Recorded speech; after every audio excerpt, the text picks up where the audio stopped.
Assalamualaikum warahmatullahi wabarakatuh. Alhamdulillahi rabbil alamin. Nahmaduhu wa nasta'inuhu wa nastaghfiruh. Wa na'udzu billahi min shururi anfusina wa min sayyiati a'malina. May yahdihillahu fala mudilla lahu wa ma yudlil fala hadiya lahu. Ashhadu an la ilaha illallah wahdahu la syarika lahu. Wa ashhadu anna Muhammadan abduhu wa rasuluhu la nabiyya wa la rasula ba'dah. Allahumma salli ala Muhammad wa ala alihi wa ashabihi wa man tabi'ahum bi ihsani ila yaumiddin. Amma ba'd. Allah ta'ala fi kitabihil karim. A'udzu billahi minasy syaithanir rajim.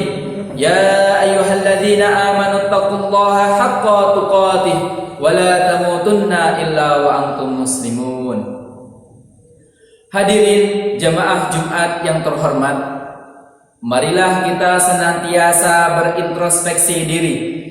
Sudah sejauh manakah kita meningkatkan ketakwaan kita kepada Allah Subhanahu wa taala dengan menjalankan perintah-perintahnya dan juga menjauhi larangan-larangannya yang termaktub di dalam Al-Quran dan juga Al-Hadis, dan selalu bertakwa kepadanya untuk bekal hidup, untuk mendapatkan kebahagiaan, baik kebahagiaan di dunia ataupun di akhirat. Oleh sebab itu, sudah sejauh manakah kehati-hatian kita dalam bersikap dan bertindak? Masihkah kita melakukan kesalahan-kesalahan, atau masihkah dorongan nafsu mengalahkan semangat keimanan kita kepada Allah Subhanahu wa taala? Oleh sebab itu, hal ini penting kita resapi dan kita renungi agar kita senantiasa berada pada jalan yang lurus, yaitu shiratal mustaqim. Hadirin yang berbahagia, bahwasannya ajaran agama merupakan kebutuhan mutlak untuk manusia. Setiap manusia dimanapun berada dan bagaimanapun keadaannya selalu membutuhkan ajaran agama sebagai penuntun dan panutan hidup. Tanpa ajaran agama, manusia tidak akan mencapai hakikat hidup. Tanpa ajaran agama, manusia tidak dapat memperoleh jaminan kebahagiaan, baik kebahagiaan itu didapat di dunia ataupun di akhirat. Oleh sebab itu, ajaran agama merupakan tali pengikat antara makhluk dengan penciptanya. Yang menjadi masalah sekarang, dari mana mestinya umat Islam mengambil konsep Islam sebagai dasar pijakan dalam hidupnya. Karena generasi kita tidak bertemu langsung dengan Rasulullah SAW.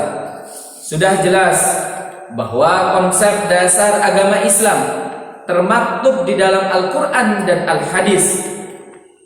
Namun, mengingat perlu penerjemahan lebih rinci dari dua konsep tersebut, kita mesti membutuhkan referensi tambahan agar dapat memahami konsep dasar Islam dengan benar.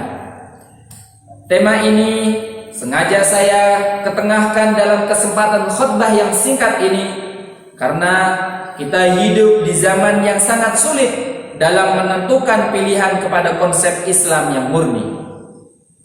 Begitu banyak pemahaman tentang Islam, begitu banyak aliran yang bermerek Islam, begitu banyak konsep-konsep yang ditawarkan kepada kita, dan masing-masing konsep mengklaim diri sebagai yang paling benar dan sebagai yang sesuai dengan Al-Quran dan Al-Hadis.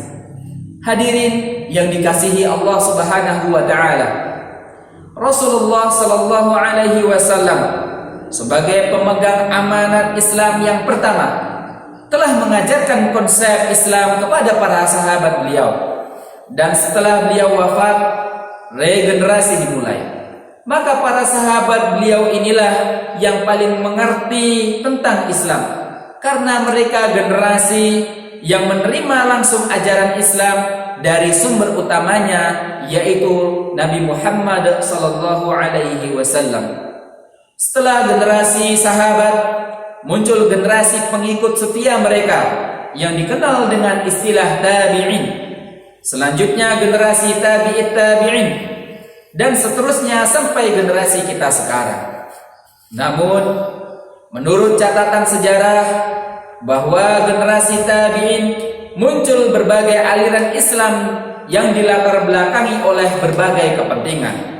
Dari sana timbul berbagai penafsiran konsep Islam yang besar kemungkinan tidak dijiwai lagi oleh semangat dan moral agama, melainkan semangat pembelaan terhadap kelompok atau kepentingan tertentu.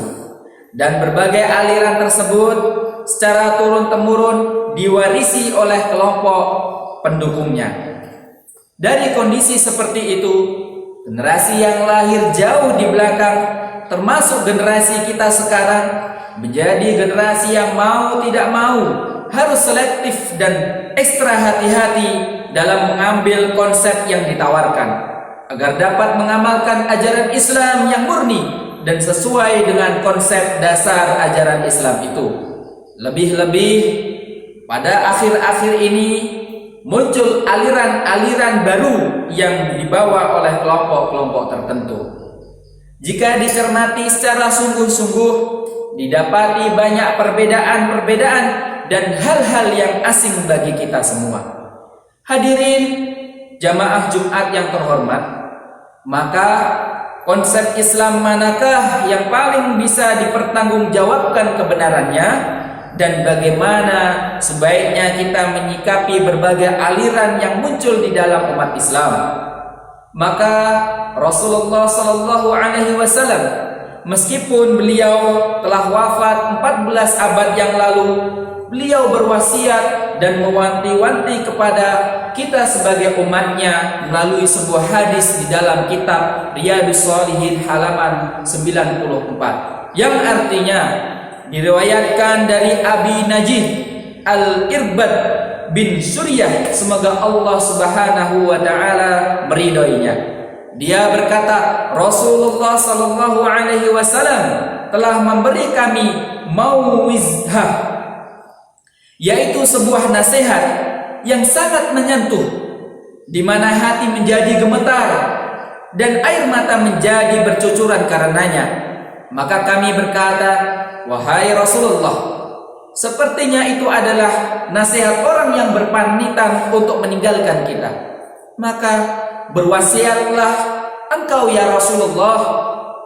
Beliau berwasiat, aku berwasiat kepadamu agar bertakwa kepada Allah, mau mendengar kepada pemimpin dan patuh kepadanya, sekalipun kalian dipimpin oleh seorang budak hitam, dan bahwasannya generasi di antara kalian akan melihat munculnya perbedaan yang sangat banyak.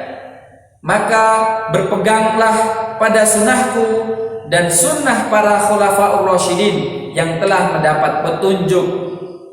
Berpegang teguhlah padanya dan waspadailah kepada hal-hal yang baru yang dibuat-buat, karena sesungguhnya setiap bid'ah itu sesat. Hadis riwayat Abu Dawud dan Tirmidzi, hadis hasan sahih.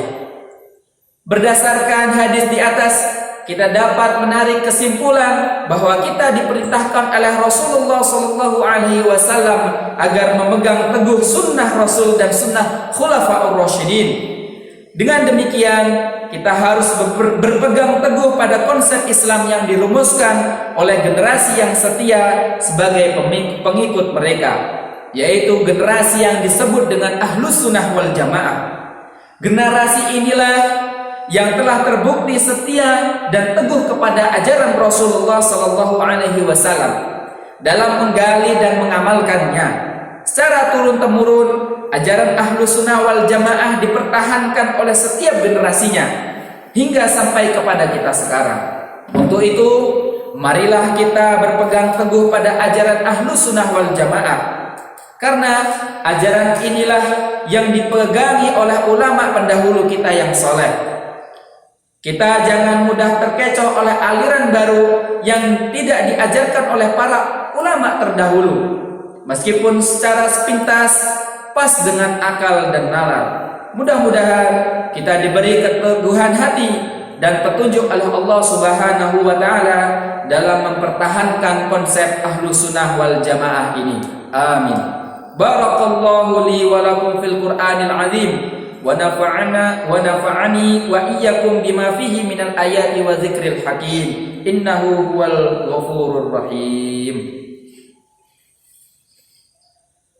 Alhamdulillahi rabbil alamin wal 'aqibatu lil muttaqin wala udwana illa 'ala zalimin wa nashhadu an la ilaha illallah wahdahu la syarikalah wa nashhadu anna Muhammadan 'abduhu wa rasuluhu imamul anbiya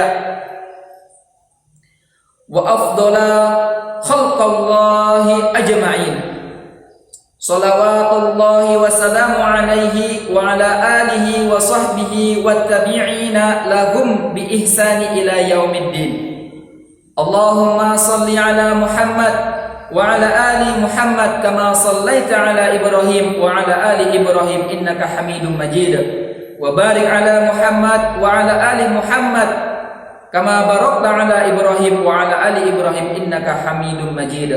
Allahumma ighfir lil muslimina wal muslimat wal mu'minina wal mu'minat al ahya'i minhum wal amwat innaka sami'un qaribun mujibud da'wat.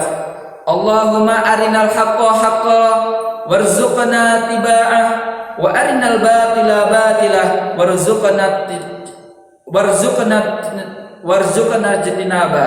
Rabbana atina fid dunya hasanah wa fil akhirati hasanah wa qina azabannar wa qina azabannar wa qina azabannar. Rabbana hab lana min ladunka rahmah Rabbana hab lana min azwajina wa dhurriyyatina qurrata a'yun waj'alna lil muttaqina imama. Subhana rabbika rabbil izzati amma yasifun wa salamun 'alal mursalin walhamdulillahi rabbil alamin.